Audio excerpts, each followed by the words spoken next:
نماز عید پڑھنے کا طریقہ سماعت فرما لیں، اور گزارش میری یہ ہے کہ آپ اس کو خود بھی سماعت فرمائیں اور دیگر لوگوں کو شیئر بھی کریں، تاکہ نماز عید آنے سے قبل تمام لوگوں کو نماز عید پڑھنے کا طریقہ معلوم ہو جائے۔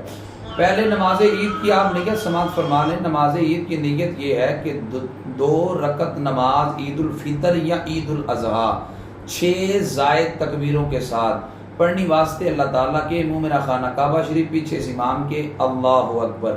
اور جب آپ نے تکبیر تحریمہ کہہ لینی ہے، ہاتھوں کو باندھ لینا ہے، تو صرف ثنا پڑھنی ہے، ثنا پڑھ کے خاموش ہو جانا ہے۔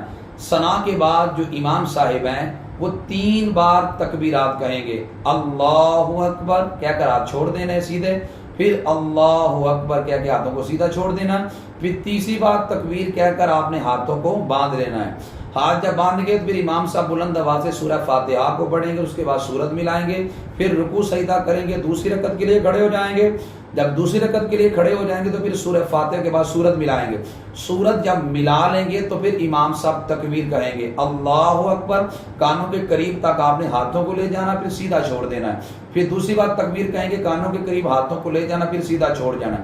پھر تیسری بار تکبیر کہیں گے، ہاتھوں کو کانوں کے قریب تک لے جانا ہے اور سیدھا چھوڑ دینا ہے۔ چوتھی بار جب امام صاحب تکبیر کہیں گے تو اب آپ نے ہاتھوں کو کانوں کے لگائے بغیر آپ نے رکوع میں چلے جانا ہے۔ رکوع میں جائیں گے اور اس کے بعد رکوع کی تسبیحات اور پھر تشہد پڑھ کر سلام پھیر دیا جائے گا۔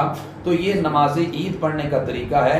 اس کو اچھی طرح آپ خود بھی یاد کر لیں نماز عید آنے سے پہلے اور آگے دوستوں کو بھی بتلائیں، تاکہ تمام لوگوں کو نماز عید پڑھنے کا طریقہ معلوم ہو جائے۔